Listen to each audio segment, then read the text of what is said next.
Assalamualaikum warahmatullahi wabarakatuh. Perkenalkan, nama saya Sofia Fitrianingrum dengan NIM 2050402011111101 dari kelas A.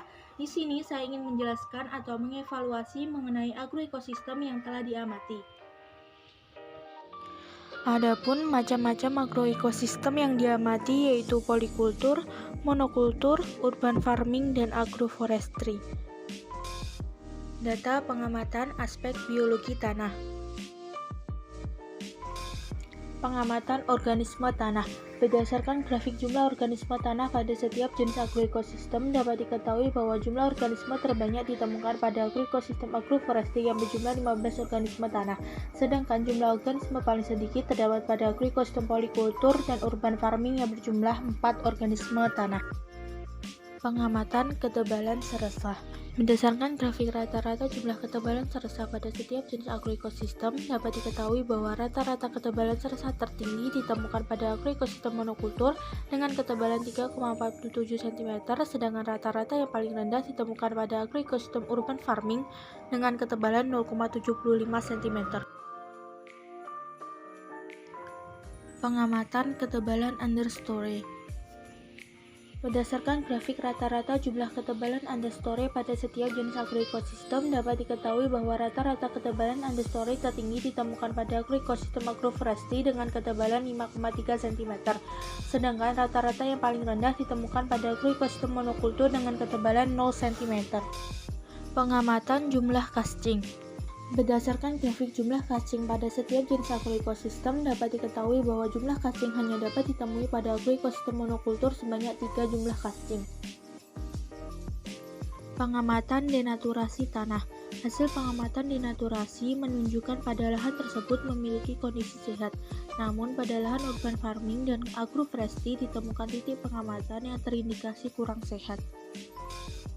Data pengamatan aspek fisika tanah. Pengamatan tekstur tanah. Berdasarkan tabel tersebut dapat diketahui bahwa pada masing-masing jenis agroekosistem memiliki tekstur tanah yang berbeda-beda. Pada lahan monokultur didapatkan tekstur tanah lempung berliat, polikultur dengan tekstur tanah lempung liat berdebu, urban farming dengan tekstur tanah liat berdebu, dan agroforestry dengan pasir berlempung.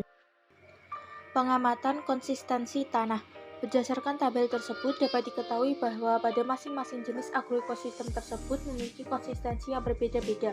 Pada lahan monokultur didapatkan konsistensi tanah yang gembur, polikultur dengan konsistensi tanah yang teguh dan agak plastis, urban farming dengan konsistensi tanah agak kuat, dan pada agroforestry dengan konsistensi mudah hancur. Pengamatan berat isi tanah. Berdasarkan grafik rata-rata berat isi tanah pada setiap jenis agroekosistem, dapat diketahui bahwa rata-rata berat isi tanah tertinggi ditemukan pada agroekosistem monokultur dengan berat 3,9 gram, sedangkan rata-rata yang paling rendah ditemukan pada agroekosistem polikultur dengan berat 0,85 gram. Data pengamatan aspek kimia tanah. Pengamatan gejala defisiensi unsur hara.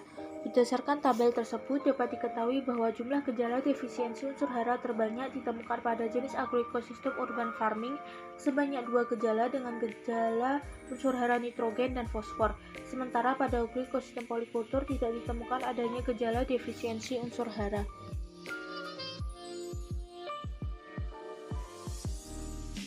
Dari data tadi dapat disimpulkan bahwa lahan yang paling sehat yaitu pada lahan agroforestry, sedangkan lahan yang berpotensi mengalami degradasi yaitu pada lahan urban farming.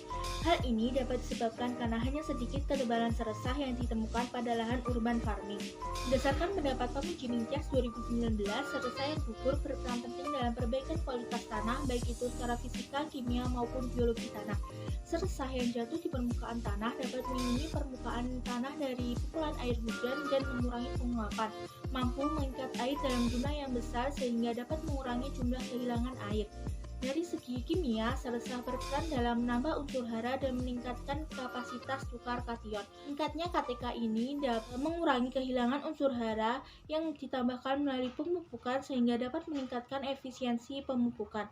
Dari segi biologi, Modalnya seresah dapat memberikan manfaat melalui penyediaan energi bagi berlangsungnya aktivitas organisme sehingga meningkatkan kegiatan makro maupun mikro dalam tanah. Sekian dari saya, apabila ada salah kata mohon maaf. Wassalamualaikum warahmatullahi wabarakatuh.